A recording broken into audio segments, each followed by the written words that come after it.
NS3 tips and life style में आप सबका हार्दिक अभिनंदन है। आशा करती हूँ कि आप सब लोग स्वस्थ और आनंद होंगे। एक वर्ष में 24 एकादशी होती हैं। इनमें जेठ मास के शुक्ल पक्ष की एकादशी श्रेष्ठ मानी जाती है। केवल इसी एकादशी का व्रत करने से वर्ष की शेष एकादशियों का फल मिल जाता है। निर्जला एकादशी को भीमसेनी एकादशी या पांडव एकादशी भी कहा जाता है। इसके पीछे एक अंतर कथा है, उसी वजह से इसका नाम भीमसेनी एकादशी पड़ा है।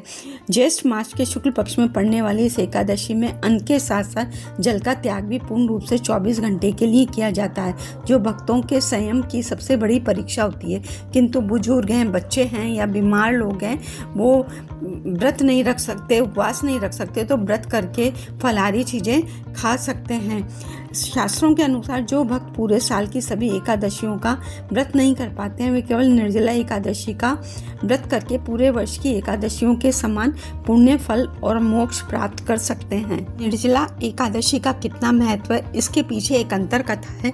पांडवों में भीमसेन बहुत बलवान और लंबे चौड़े थे, परंतु वह भूख सहन नहीं कर सकते थे। इसलिए उन्होंने व्यास जी से पूछा, कोई ऐसा एकादशी व्रत बताइए ताकि मैं एक ही व्रत करके पूरा फल पा जाऊं।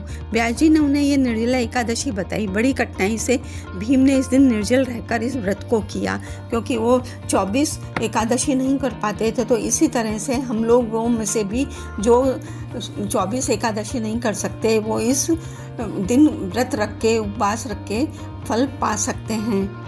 इस व्रत में भगवान विष्णु की पूजा के साथ साथ जलदान का विशेष महत्व है। भीषण गर्मी के इस मौसम में प्यासों को पानी, शरबत, मटके, छाते और मौसमी फल दान करने से कई गुना पुण्य मिलता है।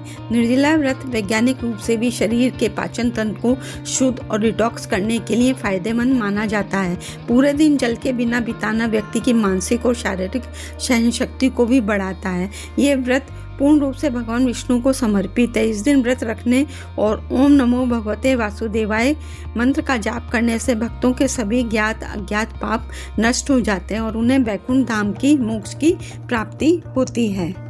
जो लोग इसे संयम से पूरे श्रद्धा से करते हैं, वो इस दिन एकादशी से सूर्योदय से द्वादशी के सूर्योदय तक जल भी नहीं पीते हैं। आज हम बनाएंगे फलाहारी एकादशी के लिए भगवान विष्णु के भोग के लिए खीर, रामदाने की खीर, जिसे अमरनाथ खीर भी बोला जाता है, जो कि पूरा व्रत करते हैं। पारणा करने के बाद ये खीर बहुत ही हड्डियों को मजबूत करने वाली, एनर्जी को देने वाली होती है, जो खाई जाती है। तो पूरे दिन जिन्होंने निर्जल उपवास रखा है या निर्जल जिन्होंने नहीं भी रखा है, उनके लिए बहुत ही ताकत वाली खीर होती है। तो आज हम अपनी रसोई में बनाएंगे अमरनाथ खीर, जिसे कि अलग अलग नाम से जाना जाता है। जैसे कि कुछ लोग अमरनाथ, राजगिरा, कहीं चौलाई बोला जाता है तो कहीं रामदाना। राजगिरा अमरनाथ बहुत ही highly nutritious gluten free super grain है, जिसमें कि प्रोटीन, फाइबर, कैल्शियम, आयरन से भरपूर होता है, जो कि वेट लॉस के लिए बहुत ही मददगार फूड है।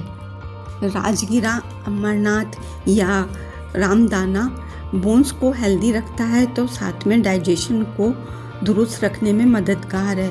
तो कोलेस्ट्रॉल, ब्लड प्रेशर को भी कंट्रोल करता है।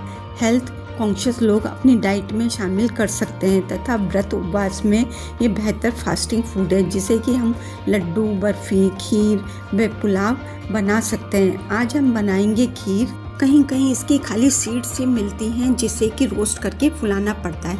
हमारे यहाँ ये फुला हुआ ही तैयार मिलता है, तो इसको छान लेंगे, क्योंकि ये रोस्ट करा हुआ है। तो इसमें रोस्ट करने के बाद भूसा निकलता है, जिसे कि निकालना बहुत ज़रूरी होता है। और अब इसको देख भी लेंगे, क्योंकि कुछ काला वगैरह निकलता है तो ठीक है, वैसे एकदम साफ़ है जो है वो निकाल दिया है। ये हमारा खीर के लिए तैयार हो गया। जैसा कि आप देख रहे हैं कितना उसमें भूसा निकला है, इसलिए छानना ज़रूरी है।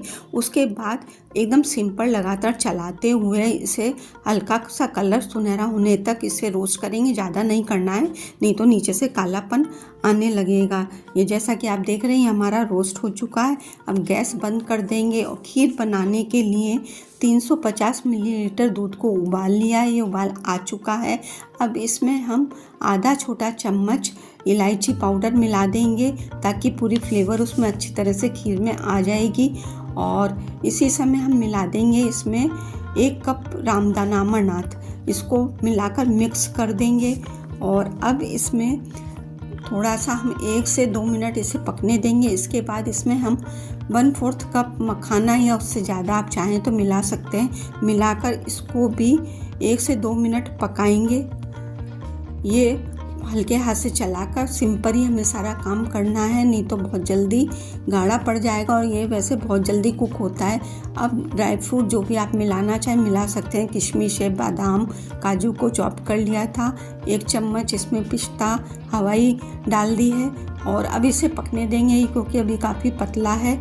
2 से 3 मिनट पकने के बाद इसमें हम इस स्टेज पर चीनी मिला दिए 1/4 कप। इस समय आप चीनी की जगह मिश्री या गुड़ का पाउडर भी मिला सकते हैं। मैंने चीनी मिलाई है 1/4 कप, जो कि एकदम परफेक्ट मेजरमेंट बैठेगा। अब इसे पकने देंगे, गाढ़ा होने देंगे। जैसा कि आप देख रहे हैं गाढ़ापन आ चुका है। इस स्टेज पर अब हम गैस को तो कर देंगे बंद। ये हमारी तैयार हो चुकी है। कुछ लोग गर्म ही खाते हैं तो कुछ ठंडी, मैंने ठंडी कर ली है। इसका भोग लगाएं या तुरंत सर्व करें। इसके लिए अब इसमें गार्निशिंग कर देंगे कटे हुए पिस्ता, काजू और बादाम से। तो ये हमारी खीर जो कि बहुत ही न्यूट्रिशियस वैल्यू से भरी हुई है, तो आप इसको अपने खाने में शामिल कर सकते हैं। उपवास वगैरह के लिए तो बेहतर ऑप्शन है, नाश्ते में, खाने में खा सकते हैं। तो फ्रेंड्स, आपको ये वीडियो कैसा लगा? थोड़ा भी पसंद आया हो तो लाइक करें, अधिक से अधिक शेयर करें। चैनल पर पहली बार हैं तो सब्सक्राइब करना ना भूलें। बेल आइकन को हिट करेंगे तो मेरे वीडियो अपलोड करते ही सबसे पहले आपके पास नोटिफिकेशन मिलेगी। जल्दी ही नए वीडियो के साथ फिर मिलते हैं। Thank you.